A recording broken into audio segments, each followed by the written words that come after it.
ইল্লাল্লাহ লা ইলাহা ইল্লাল্লাহ আসমানের মালিক যে আল্লাহ জমিনের মালিক সে আল্লাহ লা ইলাহা ইল্লাল্লাহ লা ইলাহা ইল্লাল্লাহ লা ইলাহা ইল্লাল্লাহ মুহাম্মাদুর রাসূলুল্লাহ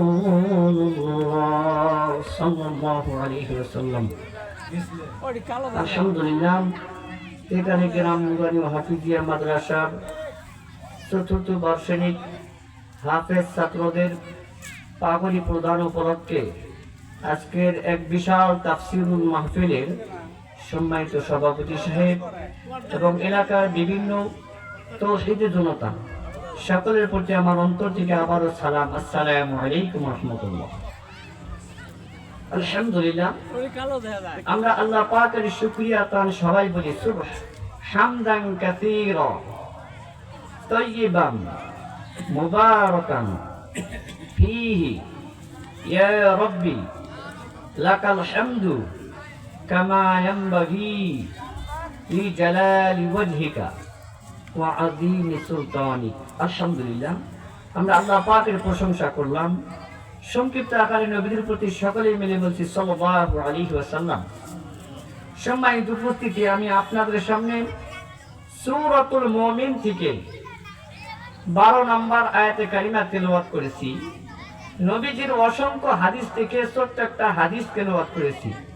উক্ত আয়াত এবং হাদিসের উপর সংক্ষিপ্ত আকারে আলোচনা করব ইনশাআল্লাহ, মা তৌফিক ইল্লা বিল্লাহ। সম্মানিত উপস্থিতি, আমার আলোচনার আলোচ্য বিষয় হলো আসল মানুষ এবং নকল মানুষ সম্পর্কে।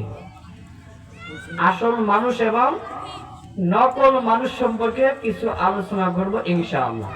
সম্মানিত উপস্থিতি, আমরা যারা এখানে আসছি আমরা তো সবাই মানুষ, ঠিক কিনা? জোরে বলুন, আমরা মানুষ কিনা? মানুষ। কিন্তু আমরা যে মানুষ এটা মুখ দিয়ে বললাম, আসলে বাস্তবিক আল্লাহ পাকের আদালতে আমরা মানুষ কিনা এই সম্পর্কে একটু আমরা আমাদের জীবনকে মিলিয়ে নেব ইনশাআল্লাহ। আল্লাহ রাব্বুল আলামিন বলেন, ওয়ালাকাদ খালাকনাল ইনসানা মিন সুলালাতিন মিন তিন।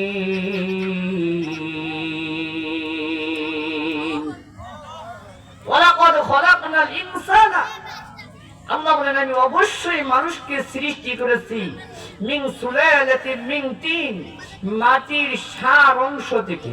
কিসের থেকে? মাটির সার অংশ থেকে মানুষকে আল্লাহ তাআলা সৃষ্টি করেছেন। আমরা কিসের থেকে সৃষ্টি? মাটির থেকে সৃষ্টি। এবার এই মাটির সৃষ্টি সব কিছুর চাইতে শ্রেষ্ঠ কিভাবে হয় সামনে একটু আলোচনা করবো। শুনতে রাজি আছেন তো? আল্লাহ পাক বলেন সূরা মুমিনের 67 নম্বর আয়াতের ভিতরে, هو الذي خلقكم من تراب ثم من نطفة ثم من علقة ثم يخرجكم طفلا ثم لتبلغوا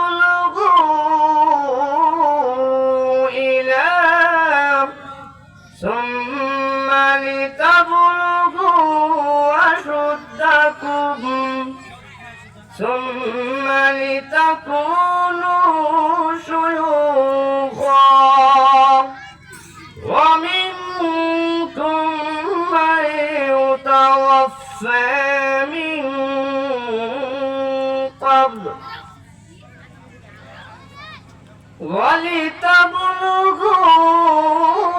ولتبلغوا أجلا مسمى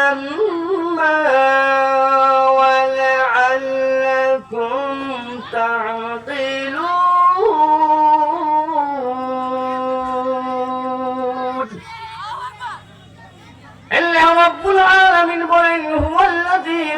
খালাকাকুম মিন তুরাব, ও পৃথিবীর মানুষ, হুয়াল্লাযী, তিনি খালাকাকুম মিন তুরাবিন, তোমাদেরকে সৃষ্টি করেছেন তিনি মাটির থেকে, সুম্মা মিন নুতফা, এরপর এক ফোঁটা নাপাক পানির থেকে, সুম্মা মিন আলাকা, এরপর ওই নাপাক পানিটাকে এক টুকরা গোস্তর দলা বানাইয়া, সুম্মা ইখরিজুকুম তিফলা, এরপর আল্লাহ বলেন আমি ছোট্ট একটা বাচ্চা বানাইয়া মায়ের গর্ভ থেকে বের করে দেই, সুম্মা লিতাবলুগু আশুদ্দাকুম, এরপর তাকে আমি বয়স যুবক বানিয়ে দেই, সুম্মা লিতাকুনু শুয়ুখা, এরপর আমি রব তাকে কি করে দেই, বৃদ্ধ বানিয়ে দেই, সুম্মা লিতাবলুগু, এরপর আমি তাকে কি বানিয়ে দেই, ওয়া মিনকুম মান ইউতাওয়াফা মিন ক্বাবলু,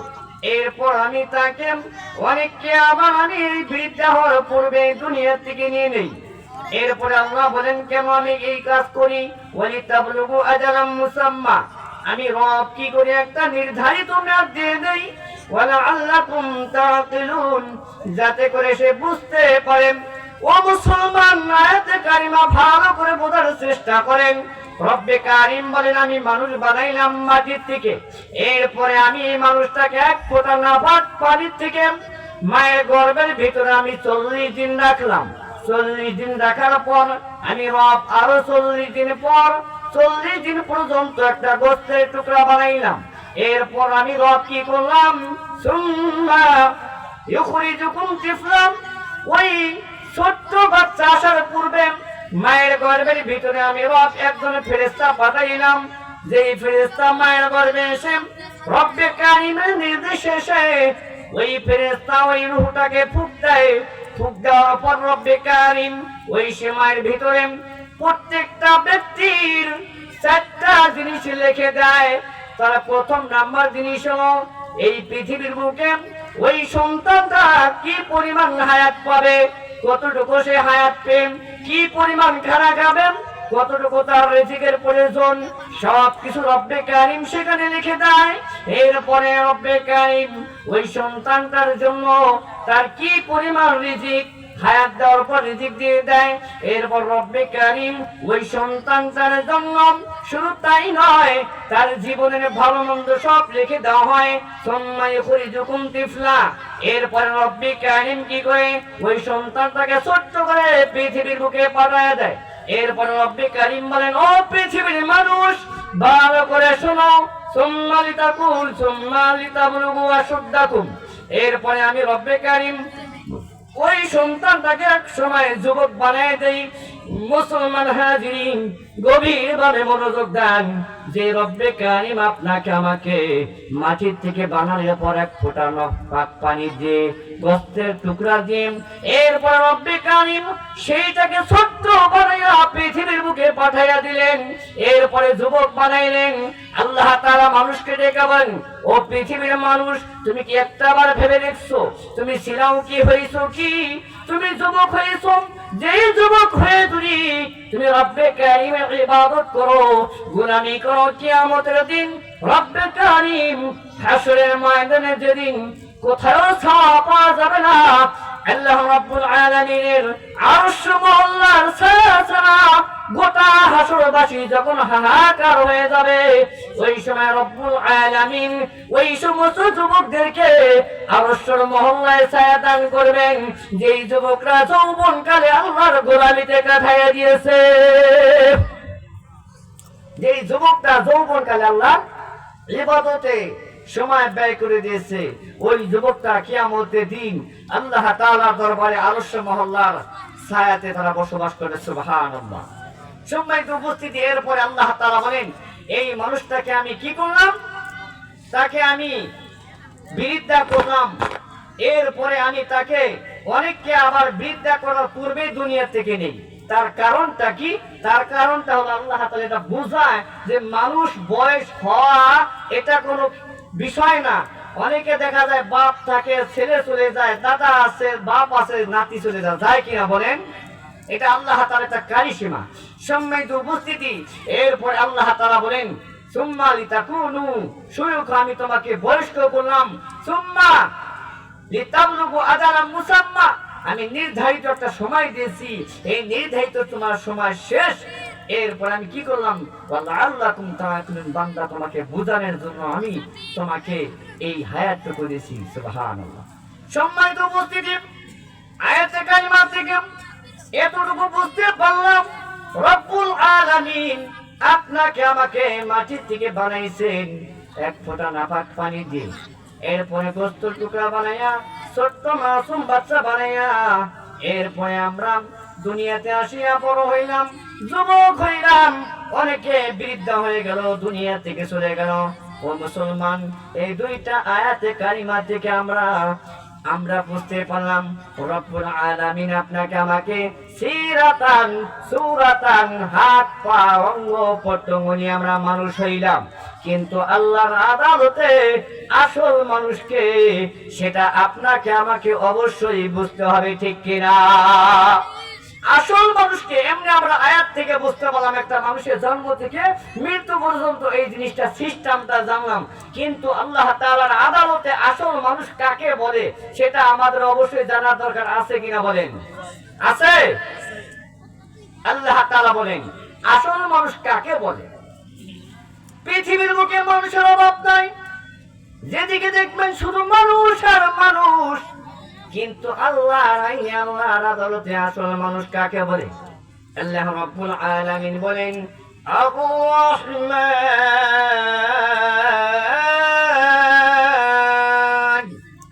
আল্লামাল কুরআন খালাকাল ইনসান।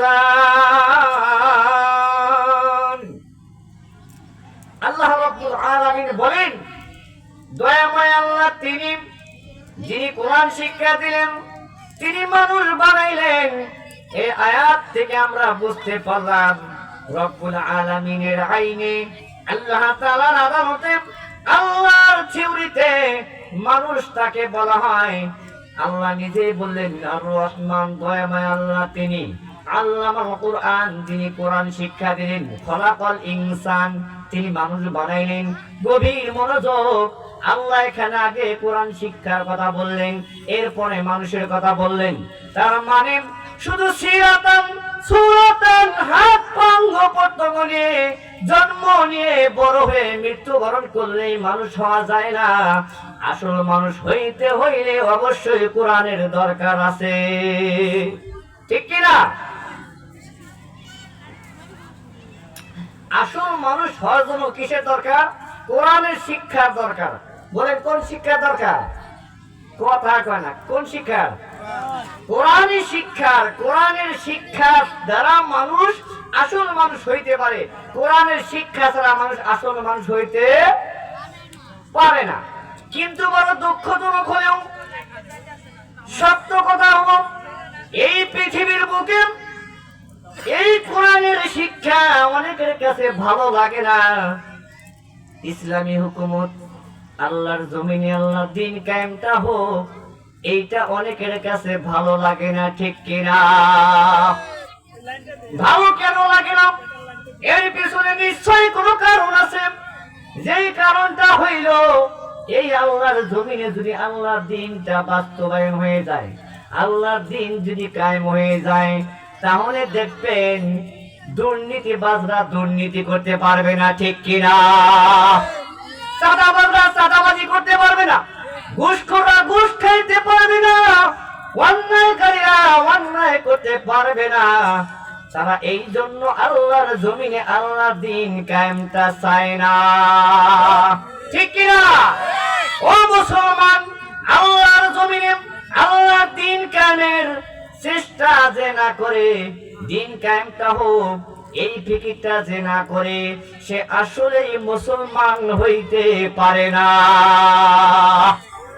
যে ব্যক্তি আল্লাহর জমিনে আল্লাহর দ্বীন কায়েম চায় না, সে মুসলমান হইতে পারে না। আর যে মুসলমান হইতে পারে নাই, সে আল্লাহর জমিনে বসবাস করার তার অধিকার নাই, ঠিক কিনা? আল্লাহ রাব্বুল আলামিন বলেন, ও মুসলমান, নামাজ পড়া যেরকম ফরজ, আল্লাহর জমিনে দিন কায়েমটাও তেমন একটা ফরজ কাজ। আল্লাহর জমিনে আল্লাহ দিন কায়েমের জন্য সংগ্রাম করতে হবে, জিহাদ করতে হবে। এই সংগ্রাম আর জিহাদ করতে গিয়ে যদি নিজের আত্মীয় স্বজন, মা বাবা, নিজের জীবনের মায়া করে জিহাদের ময়দানে যদি জিহাদ করতে হয়, তবুও জিহাদ করার জন্য আমাদের তৈরি থাকতে হবে, ঠিক কিনা? যদি এই দিন আল্লাহর কাছে পছন্দ না হয়তো আল্লাহর নবীর মতো মহামানবকে তাইফের ময়দানে মার খাইতে হইতো না, তাকে রক্ত জড়াইতে হইতো না। আল্লাহর নবী চাইতে সেরা মানুষ এই জগতে আর কেউ আছে কিনা? আল্লাহর নবীর চাইতে সেরা মানুষ এই জগতে আর কেউ নাই। সেই নবীজি তায়েফের ময়দানে মার খাইলেন। নবীজি সহ সাহাবায়ে কেরাম বিভিন্ন জায়গায় দিন কায়েমের জন্য মার খাইলেন। আর আপনি আমি কেমন মুসলমান হইলাম? সিন্নি খাওয়া মুসলমান। যেই মুসলমান আমরা তো শুধু নামাজ নিয়েই ব্যস্ত, আর দিন কায়েমের জন্য আমাদের কোনো চেষ্টা নাই, ঠিক কিনা? আল্লাহ রাব্বুল আলামিন বলেন, ওয়া নুনাজ্জিলু মিনাল কুরআনি মা হুয়া শিফাa'un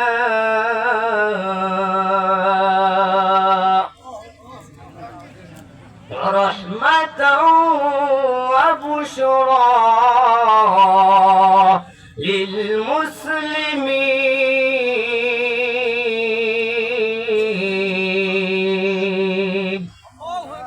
আল্লাহ রাব্বুল আলামিন সুন্দর করে স্পষ্ট ভাষায় বলেন, ওয়া নুনাজ্জিলু মিনাল কুরআন, আমি এই কোরআনটাকে নাজিল করেছি হেদায়েতের জন্য, রহমত স্বরূপ।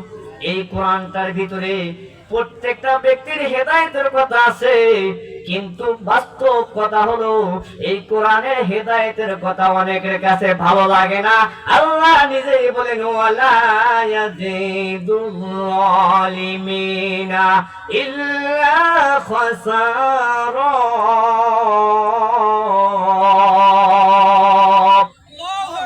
আল্লাহ রাব্বুল আলামিন বলেন, অনেকের কাছে যতই কোরআনের কথা বলা হোক, যারা জালেম, যারা জুলুমকারী, এই জালেম জুলুমকারীর কাছে যতই কোরআনের কথা বলেন না কেন, ইসলামের কথা বলেন না কেন, দ্বীনের কথা বলেন না কেন, তাদের কানের ভিতরে ঢোকে না, ঠিক কিনা? ঢোকে না কেন? ঢোকার পেছনে কারণ হইল আল্লাহ রাব্বুল আলামিন বলেন, তাদের কপালে তো হেদায়েত নাই। তাদের কান থাকলেও কান অন্ধ হয়ে গেছে, বধির হয়ে গেছে। যেই বধির কানের ভিতরে ভালো কথা ঢোকে না। আল্লাহ সুন্দরভাবে বলেন, সুন্দরভাবে বলেন, কুল হুয়া লিল্লাযীনা আমানু ফাহুদাও ওয়া শিফাa'u ওয়াল্লাযীনা লা ইউমিনুনা ফি آذانهم وقر وهو عليهم عمى أولئك ينادون من مكان بعيد। الله رب العالمين বলেন, এই কোরআনের কথা, ইসলামের কথা, ভালো কথা অনেকের কানে ঢুকবে না। অনেকের কান হয়ে গেছে বধির, তাদের কান থাকতেও কানে ভালো কথা ঢোকে না। এই সমস্ত জালেমদের কপালে হেদায়েত নাই। এই জালেমরা হলো আবু লেহেব, উতবা, সাইবা, আবু জেহেলের উত্তরসূরি, ঠিক কিনা? এবার বলেন, আমরা কি আবু জেহেল, উতবা, সাইবার উত্তরসূরি হইতে চাই, না আসল মানুষ হইতে চাই? দুহাত তুলে আল্লাহ তাআলাকে দেখায়। আল্লাহ রাব্বুল আলামিন বলেন, ও পৃথিবীর মানুষ, তোমরা তাকিয়ে দেখো। আল্লাহ বলেন, ওয়া নাযালনা আলাইকাল কিতাবা তিবয়ানাল লিকুল্লি শাই। আল্লাহ তাআলা বলেন, ও পৃথিবীর মানুষ, আমি রব্বে কারীম তোমাদেরকে এই কুরআনুল কারীমটাকে এত সুন্দর করে কিতাবটাকে নাজিল করলাম, যেই কোরআনের ভিতরে জীবনের সব কিছু ঢুকানো আছে। এই কোরআনটাকে যদি কোনো ব্যক্তি তার ব্যক্তিগত জীবনে যদি কোরআন দিয়ে ব্যক্তিগত জীবন চালায়, ওই ব্যক্তিটা হবে জান্নাতি মেহমান। পৃথিবীর মানুষ যদি এই কোরআনুল কারীম দিয়ে যদি তার পারিবারিক জীবন সাজায়, ওই পরিবারটা হবে জান্নাতি পরিবার। পৃথিবীর মানুষ যদি এই কোরআন দিয়ে যদি সমাজকে সুন্দরভাবে চালায়, ওই সমাজটা হবে সুন্দর সমাজ। পৃথিবীর মানুষ যদি কোরআনটাকে সংসদে নিয়ে কোরআনের আইন দিয়ে দেশকে চালায়, পৃথিবীর দেশটা প্রত্যেকটা দেশের ভিতরে কোনো প্রকারের দুর্নীতি, টেন্ডারবাজি, জুলুম, চাঁদাবাজি থাকবে না। প্রত্যেকটা মানুষ হয়ে যাবে জান্নাতি মেহমান। আল্লাহ রাব্বুল আলামিন বলেন, ওয়াল্লাযী জাআ বিস-সিদকি ওয়া সাদ্দাকা বিহি উলাইকা হুমুল মুত্তাকুন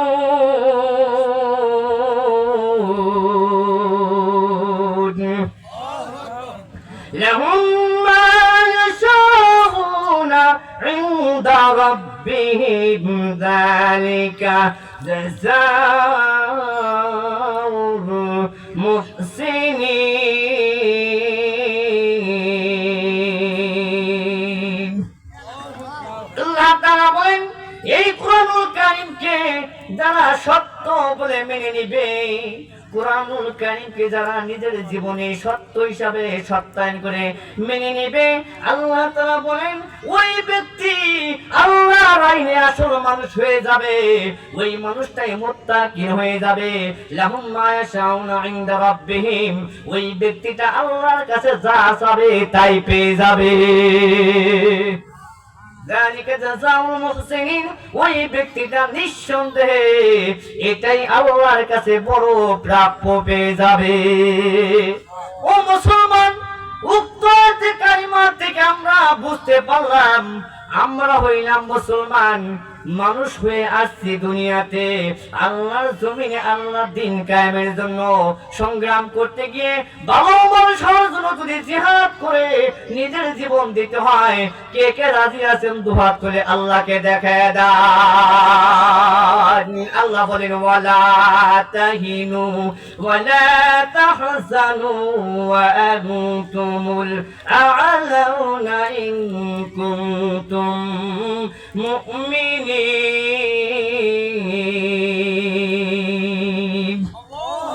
আল্লাহ বলেন, ওয়ালা তাহিনু ওয়ালা তাহজানু, ও মুসলমান, তোমাদের কোনো ভয় নাই, টেনশন নাই, তোমাদের কোনো চিন্তার কারণ নাই। তোমরা বিজয়ের মালা গলায় পরাইবা, বিজয়ের মালা গলায় পরাইতে পারবা সত্য একটা যদি তোমরা মুমিন হইতে পারো। বলেন কি হইতে পারি? আমরা কি হইতে চাই?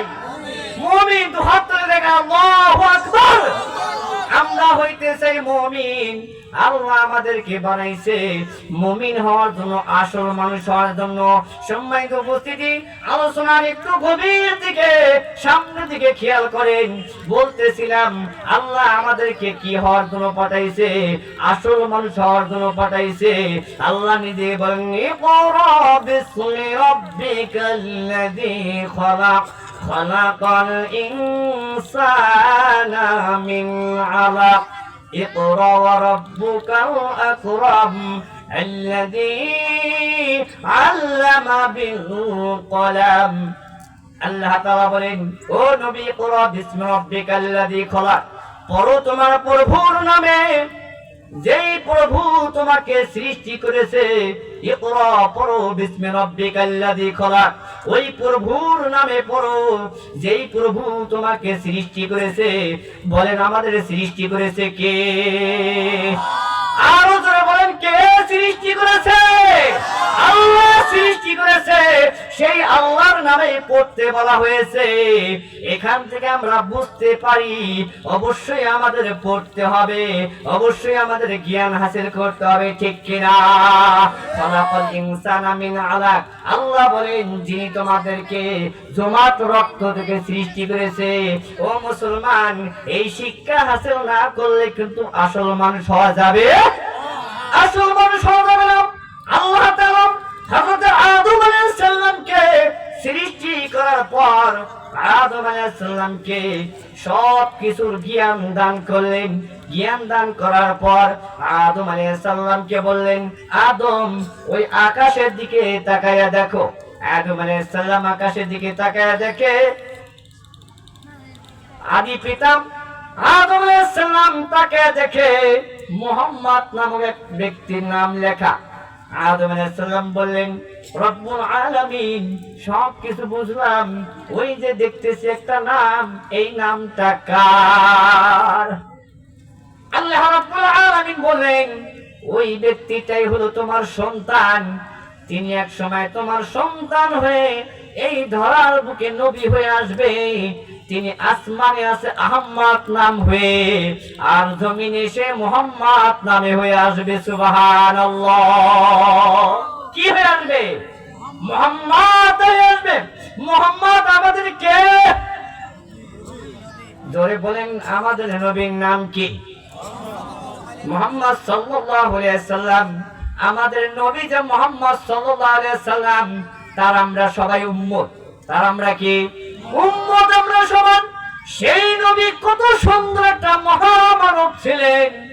সামনে আরেকটু বলি, নবীজি যখন ভীষণ জ্বর, প্রচন্ড জ্বর, নবীজি মৃত্যু হওয়ার 5 দিন পূর্বে নবীজি সাহাবায়ে কিরামকে ডেকে বলতেছেন, ও আমার সাহাবায়ে কিরাম, তোমরা কে কি আমার কাছে পাও, আমার কাছে চাও, আমি তোমাদের প্রাপ্য দিয়ে দিব। এই কথা বলার পর সাহাবায়ে কিরামকে নবীকে কি পরিমাণ ভালোবাসে, এটা তো ভাষায় প্রকাশ করার মতো না, ভাষায় প্রকাশ করেও শেষ করা যাবে না। নবীজির কথা শুনে কে বলবেন বলেন তো? নবীর কাছে কেউ কি বলবে যে আমি কিছু পাই? এটা বলবে নাকি? কেউ বলে না, কেউ বলে না। এমন সময়ের ভিতরে আবু সাদ বিন আবি ওয়াক্কাস রাদিয়াল্লাহু তাআলা আনহু দাঁড়ায়া গেছেন। দাঁড়ায়া বলতেছেন, ইয়া রাসূলুল্লাহ, ইয়া হাবিবাল্লাহ, আপনার কাছে একটা জিনিস আমি পাই, সেই জিনিসটা আমাকে আজকে আদায় করে দেন। নবীজি বলতেছেন, তুমি কি পাও আমার কাছে বলো, সেটাই আমি ঋণ পরিশোধ করে দুনিয়ার বুক থেকে চলে যেতে চাই। এই কথা বলার পর সাদ বিন আবি ওয়াক্কাস বলতেছেন, ইয়া রাসূলুল্লাহ, কোন এক সময় আপনি আমার পিঠের ভিতরে আঘাত করেছিলেন, যে আঘাতের কারণে আমি মনে মনে আছি নবীকে এটা প্রতিশোধ নেব। এই কথা বলার পর সাহাবায়ে কেরামের মধ্যে কেউ দাঁড়িয়ে গেছে, অনেক সাহাবী রাগ হয়ে গেছে। আলী রাদিয়াল্লাহু তাআলা আনহু বলতেছেন, ওগো নবী, আমাকে অর্ডার দেন, ওই সাহাবী আপনার কাছে পায়, ওই সাহাবী আপনি তাকে মারছিলেন, ওই সাহাবীর কাছে আমি পিঠটা গায়া দেই, ওই সাহাবী আমার পিঠের উপর পেতন দিক, কিন্তু আপনি নবীর উপর আমি মার দিতে দিব না। নবীজি আলীকে বললেন, ওরে তুমি কি আমাকে বেশি ভালোবাসো কিনা? ইয়া রাসূলুল্লাহ, নিঃসন্দেহে আপনাকে অনেক ভালোবাসি। নবীজি বললেন, যদি ভালোবাসতেই চাও তাহলে তুমি আমাকে ঋণ মুক্তটা করতে দাও। হুজুর তখন বারবার বললেন, সাদ বিন আবি ওয়াক্কাস রাদিয়াল্লাহু তাআলা আনহু সুন্দর করে নবীজিকে বললেন, ইয়া রাসূলুল্লাহ, ইয়া হাবিবাল্লাহ, আপনি যে সময়ের ভিতরে আপনি আমাকে মেরেছিলেন, ওই সময়ের ভিতরে আমার গায়ে কোনো কাপড় ছিল না। আপনি যদি আমাকে মারতে চান, এখানে মারা হবে না, অবশ্যই আমাকে ঘরে নিয়ে আপনাকে আমি মারতে চাই। নবীজি বলেন, কত সুন্দর দয়ার নবী, মায়ার নবী বলতেছেন, ও সাদ, তুমি চলো, আমি তোমাকে সেটাই করার জন্য প্রস্তুত। এই সাদ যখন নবীজি ঘরে নিয়ে গেলেন, নবীজি বললেন, ও সাদ, আমি তো কোনোদিন আমার গাও, আমার শরীরটা কাউকে দেখাই নাই, তুমি যেহেতু আমাকে পিঠের ভিতরে আঘাত করবা, জামা খুলতে বলতেছো, তাহলে চলো আমার ঘরে চলো, আমার জামাটা খুলে দিব, তুমি তোমার হাত দিয়ে, তুমি তোমার লাঠি দিয়ে আমার গায়ের ভিতরে আঘাত করিও, কোনো সমস্যা নাই, ঘরে চলো। সাদ বিন আবি ওয়াক্কাস রাদিয়াল্লাহু তাআলা আনহু ঘরে চলে গেলেন। ঘরে চলে যাওয়ার পর নবীজি সুন্দরভাবে কাপড়গুলো খুলতেছিলেন। কাপড় খোলার পর সাদ বিন আবি ওয়াক্কাস রাদিয়াল্লাহু তাআলা হাতের ভিতরে লাঠি ছিল, লাঠিটা দূরে ঠাস করে ফিঙ্কা দিয়ে সরাইয়া দিয়া নবীজির ঘাড়ের উপরে নূরে নবুয়তের একটা চিহ্ন ছিল, যেই নবুয়তটা নবীজিকে সেখানে 3টা সুমা দিয়েছে। সুমা দেওয়ার পর নবীজির পা ধরাইয়া দিয়ে বলতেছেন, ওগো নবী, আমার মা বাবা আপনার জন্য কুরবানি হোক, আমার জীবন বিসর্জন দেই। অসম্ভব, অসম্ভব নবী গো, আমি আপনাকে মারার জন্যই কৌশল করেছিলাম না, আপনাকে মারার জন্য না, বরং আমার একটা স্বপ্ন ছিল, কোন এক সময় যদি আমি নবীজির সেই নূরে নবুয়তটাকে চুমু দিতে পারি, আমার জীবনটা হয়ে যাবে ধন্য। ইয়া রাসূলুল্লাহ, আমার সুমা দেওয়াটাই উদ্দেশ্য, আপনাকে মারার কোনো উদ্দেশ্য ছিল না। মুসলমান হাজিরিন, কত সুন্দর নবী, সাহাবায়ে কেরাম কত সুন্দর ছিলেন, কিন্তু আমার কথা হলো যে নবীজিকে এই কোরআনটা যে শিক্ষা দিলেন, বলেন তো এই কোরআনটা নবী শিক্ষা করতে নবীর কষ্ট হয়েছে কিনা? হয়েছে কিনা? জোরে বলতে হবে মুসলমান। এমন ভাবে আওয়াজ দেন মনে হয় যে এখন যদি ইসলামের কথা আসে সবাই মিলিয়া ঘাটতি টোপলা নিয়ে মনে পালানো শুরু করবেন। ভয় পান নাকি? ভয় পান? কে কে ভয় পান হাত করে দেখা তো। আল্লাহু আকবার। ভয় পাওয়ার কোনো কিছুই নেই। সম্মানিত উপস্থিতি, আল্লাহ বলেন, ইকরা বিসমি রাব্বিকাল্লাযী খলাক। হে নবী, কোরআন পড়ো, বিসমি রাব্বিকাল্লাযী খলাক, সেই প্রভুর নামে যিনি তোমাকে সৃষ্টি করেছে। খলাকাল ইনসানা মিন আলাক, যিনি মানুষ সৃষ্টি করেছে রক্তের দলার থেকে। ইকরা ওয়া রাব্বুকাল আকরাম, যিনি অত্যন্ত দয়ালু, সেই রবের নামে পড়ো। খলাকাল ইনসানা মিন আলাক, ইকরা ওয়া রাব্বুকাল আকরাম আল্লাযী আল্লামা বিল কলাম, যিনি কলম দ্বারা শিক্ষা দিলেন, সেই রবের নামে পড়ো। কিসের দ্বারা শিক্ষা দিলেন? কথা কয় না। কিসের দ্বারা? কলম দ্বারা। কলমের কথা আল্লাহ কেন বললেন? কেন বললেন? কলম দ্বারা শিক্ষা দিলেন। আল্লাহ তাআলা বলেন, ইকরা ওয়া রাব্বুকাল আকরাম আল্লাযী আল্লামা বিল কলাম, যিনি কলম দ্বারা শিক্ষা দিলেন। এই পৃথিবীর মানুষকে আল্লাহ ডেকে বলেন, আল্লাহ তাআলা বলেন, নবীজি বলেন, হযরত আলী রাদিয়াল্লাহু তাআলা আনহু সম্ভবত বলেন, ওগো নবী, পৃথিবীর মধ্যে কোন জিনিসটা সর্বপ্রথম সৃষ্টি করেছেন? রব্বুল আলামিন বললেন, ও নবীজি, সর্বপ্রথম সৃষ্টি করা হয়েছে কলম। বলেন কি? কলম। আল্লাহ নবী দিয়ে আল্লাহ নবীর নূর দিয়ে 4টা জিনিস সৃষ্টি হয়েছে। 1 নাম্বার সৃষ্টি হয়েছে কলম, এরপরে সৃষ্টি হয়েছে বেহেশত, এরপরে নবীজির নূর, এরপরে গোটা পৃথিবীর মাখলুককে সৃষ্টি করা হয়েছে। আল্লাহ তাআলা যখন কলমকে সৃষ্টি করলেন, কলম সৃষ্টি করার পর আল্লাহ কলমকে বললেন, ও কলম তুমি লেখো। কলম আল্লাহকে বললেন, মালিক গো, কি লিখবো আপনি আমাকে বলে দেন। আল্লাহ তাআলা বললেন, ও কলম তুমি লেখো। কলম বললেন, আল্লাহ আমি কি লিখবো, আমি তো বুঝতে পারতেছি না। রব্বুল আলামিন বলেন, লেখো লা ইলাহা ইল্লাল্লাহু মুহাম্মাদুর রাসূলুল্লাহ। তো জিকির করে লা ইলাহা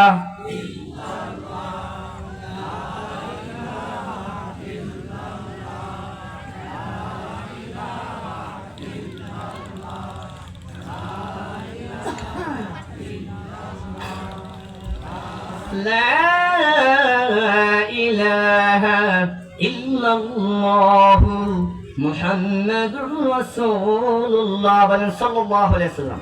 সম্মানিত উপস্থিতি, রব্বুল আলামিন কলমকে বলেন, কলম তুমি লেখো। কলম যখন বললেন, কলম বলল, আল্লাহ আমি কি লিখবো বুঝতেছি না। আল্লাহ বলেন, লা ইলাহা ইল্লাল্লাহ। কলম যখন লা ইলাহা ইল্লাল্লাহ পর্যন্ত লেখলো, লেখার পর কলম থেমে গেল। কলম বললেন, আল্লাহ এখন কি লিখবো? আল্লাহ বলেন কলম লেখো মুহাম্মাদুর রাসূলুল্লাহ। কলম যখন মুহাম্মাদুর রাসূলুল্লাহ লেখা শুরু করে দিল, এই কলমটা মুহাম্মাদুর রাসূলুল্লাহর নামটা লিখতে 400 বছর লাগছে সময় কলমে। কত বছর? 400 বছর যখন পূর্ণ হয়ে গেল, মুহাম্মদ রাসূলুল্লাহ নাম লিখলেন, এরপরে কলম অস্থির হয়ে গেল, কলমের মুখ ফাইটে গেল। তখন থেকে কিয়ামত পর্যন্ত কলমের মুখ হয়ে যাবে ফাটা। মুসলমান হাজিরিন, আল্লাহ বলেন আসল মানুষ হইতে হবে। বলেন কি মানুষ? সবাই বলে না কিসের কি মানুষ? আল্লাহর আদালতে আসল মানুষের দাম আছে, সিরাতান সুরাতের কোনো দাম নাই। কোরআনের কাছে আসেন, আসল মানুষ হইতে পারবেন। কোরআনের কাছে না আসলে কিন্তু আসল মানুষ হওয়া যাবে। আসল মানুষ হইতে হলে নিঃসন্দেহে কোরআনের দরকার আছে। কোরআন শিক্ষা ছাড়া বিকল্প কোন শিক্ষা দ্বারা আসল মানুষ হইতে পারে না। এই কোরআনের ভিতরে প্রত্যেকটা বিষয় সুন্দর সুন্দর ভাবে উল্লেখ করে দিয়েছেন। অনেকে বলে হুজুররা রাজনীতি কেন করে, হুজুররা কেন ভালো এগুলা কথা বলে। আসলে রাজনীতি আর দুর্নীতি কিন্তু এক না। রাজনীতি আর দুর্নীতি এক না। পৃথিবীর মানুষ শতকরা 90-95 মানুষ শুধু দুর্নীতি করে, রাজনীতি বোঝে না কারে কয়। রাজনীতি কারে কয়? অনেকে কয় কোরআনের ভিতর রাজনীতি কি, রাজনীতি কি। ওই বোকা কপাল পোড়া বোঝে না কোরআনের ভিতরে সব কিছু আছে। হক কথা বললেই কয় রাজনীতি। আল্লাহ তাআলা বলেন ইন্নাল্লাহা ইয়া'মুরু বিল আদলি ওয়াল ইহসান ওয়া ইতাই যিল কুরবা ওয়া ইয়ানহা আনিল ফাহশাই ওয়াল মুনকার। অন্যায়ত আল্লাহ বলেন ইয়া আইয়ুহাল্লাযীনা আমানু লা تتخذوا اليهود والنصارى أولياء بعضهم أولياء بعض ومن يتولهم منكم فإنه منهم إن الله لا يهدي القوم الظالمين।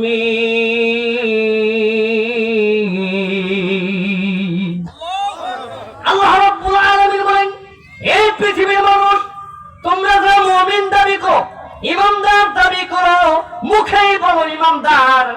আল্লাহ ইয়া আইয়ুহাল্লাযীনা আমানু, হে ঈমানদার, লা তাত্তাখিযুল ইয়াহুদা ওয়ান নাসারা, ইহুদি নাসারাদেরকে তোমরা বন্ধু বানায়ো না।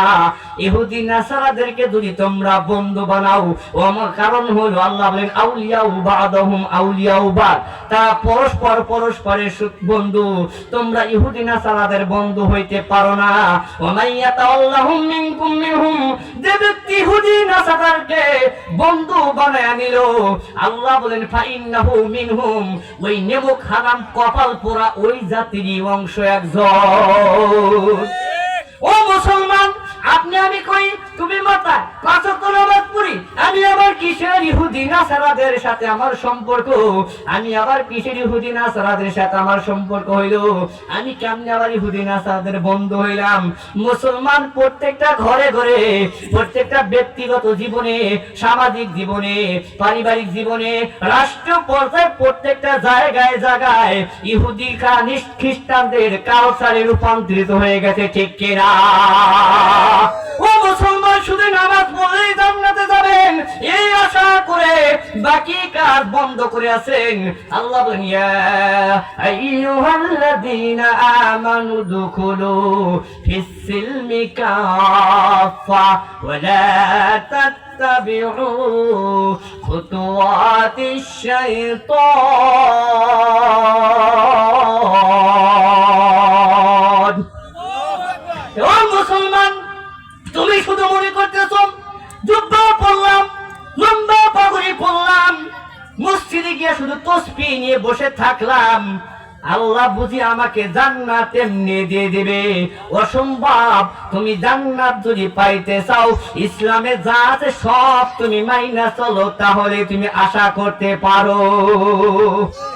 সব কিছু যদি তুমি না মানো, তাহলে তুমি মনে রাখিও আল্লাহর জমিনে বসবাস করতেছো, এই সুযোগটা কিন্তু আল্লাহ চিরকাল দিবে না। আল্লাহ সুন্দরভাবে বলেন আর রহমান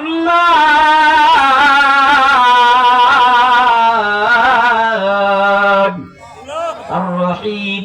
আল্লাহ সুন্দর করে বলেন, বান্দা তুমি কি ভাবতেছো বেঈমান কেউ খাওয়াই, মুমিন কেউ খাওয়াই, ইমানদার কেউ খাওয়াই, বেঈমান কেউ খাওয়াই, মানুষ কেউ খাওয়াই, পশু কেউ খাওয়াই?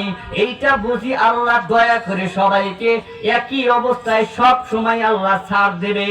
না না না, কিয়ামতের দিন আল্লাহ রাব্বুল আলামিন আর রহমান নাম সেপদ ধারণ না করে আর রহিম নামে বসে সিংহাসনে বসে যাবেন। সেই দিন আল্লাহ রাব্বুল আলামিন ওই সমস্ত সুদখোর বেঈমান সাদাবাজ দুর্নীতিদেরকে আল্লাহ বলবেন, এ দুর্নীতিবাজ সাদাবাজ সুদখোর বেঈমান অন্যায়কারী, জুলুম করেছিস, তোদেরকে দুনিয়াতে আমি সুযোগ দিয়েছিলাম, তাই কি মনে করতেছিস হাসরের ময়দানে আমার মুমিনদেরকে যেভাবে আমি ছাড় দিয়ে জান্নাতি মেহমান বানায় দিব, এই সুযোগটা তোদের এক সেকেন্ডও দেওয়া হবে না। খুদুহু ফাকুলু সুম্মাল জাহিমা সাল্লু। আল্লাহ বলে সেই দিন আমি ফেরেশতাদেরকে বলবো, ও ফেরেশতাকে ধর, শক্ত করে ওকে 70 গাছ লোহার শেকল দিয়ে ওর পাটাকে শক্ত করে বেঁধে জাহান্নামের দিকে নিক্ষেপ কর। কারণ এই বেঈমান দুনিয়াতে আমার নিয়ামত খাইছে, আমার হুকুম পুরাপুরি মানে নাই, দিন কায়েম করে নাই, হক কথা বলে নাই, হক কথা না বলে শুধু মিষ্টি খাই বসেছিল, একে আর সুযোগ দেওয়া হবে না। হাসরের ময়দানে ওকে জাহান্নামের আসামি বানায়া জাহান্নামে নিক্ষেপ করো। মুসলমান হাজির, আমরা সবাই মুমিন হইতে চাই। কি হইতে চাই? হয় নাই, আমরা সবাই মুমিন হইতে চাই। কি হইতে চাই? মুমিন যদি হইতে চাই, অবশ্যই কোরআনের দরকার আছে। কোরআন ছাড়া যদি আপনি মানবরচিত তন্ত্র মন্ত্র নিয়ে যদি জীবন চালান, ভালো করে মনে রাখেন, নিঃসন্দেহে আমার জীবনটা হবে পরকালে একটা ভয়াবহ। আল্লাহ তাআলা বলেন, ইন্নাল্লাহা লা ইয়াহদিল কওমাজ যালিমিন।